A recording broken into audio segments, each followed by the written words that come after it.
Ada sebuah pesan singkat bagi seorang pembicara yang mengatakan begini: keep it short, keep it focus, keep it relevant. 3 pesan singkat ini menjadi sangat-sangat powerful bagi seorang pembicara karena akan sangat berdampak terhadap bagaimana kita mampu berbicara dengan baik di hadapan publik atau di hadapan khalayak. Maksudnya gimana sih dari keep it short, keep it focus, and keep it relevant? Kita bahas ya.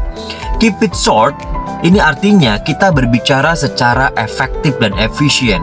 Ketika kita bisa mengatakan dengan 10 kata, kita tidak perlu menggunakan 100 kata. Ketika 10 kata itu sudah bisa mengirimkan pesan kita, janganlah kemudian kita bertele-tele. Seorang pembicara yang hebat itu bukan tentang panjang-panjangan berbicara ya, tapi ketika kita menyampaikan pesan kita itu tersampaikan dengan baik kepada audiens kita. Bahkan sebuah riset itu menunjukkan bahwa fokus orang dewasa untuk mendengarkan orang lain berbicara itu antara 15 sampai dengan 30 detik, 15 to 30 second. Ini artinya kita harus lebih memaksimalkan lagi untuk mampu tetap menjaga perhatian orang lain kepada kita ketika kita berbicara.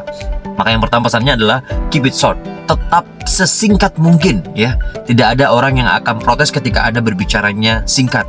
Misalnya saya diberi waktu 45 menit, bahkan ada kejadian ya, saya pernah diberi waktu 45 menit berbicara, namun kemudian saya hanya berbicara kurang lebih 15 menit.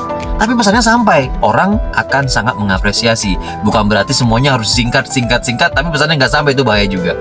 Yang kedua akan berbicara tentang keep it focus. Kita harus tetap fokus.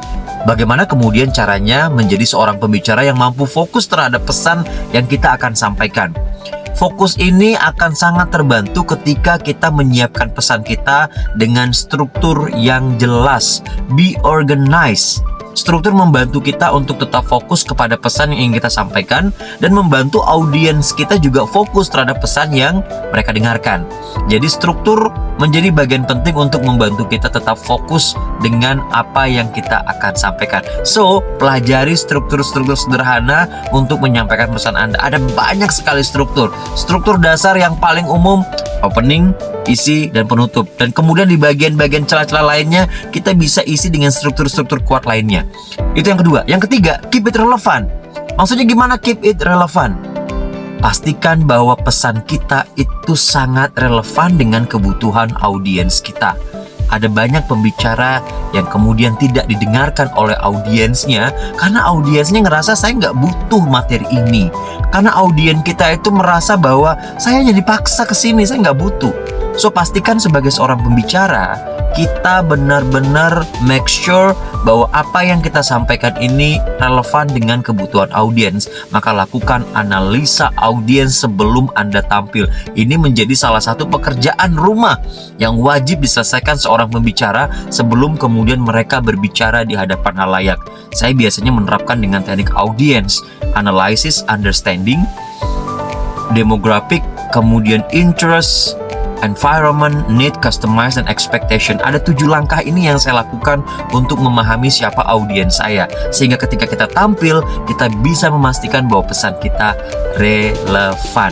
Inilah dia 3 pesan inti dari keep it short, keep it focus, and keep it relevant. Selamat mencoba. Sweet Boring Confidence. I'm ready. Sampai jumpa.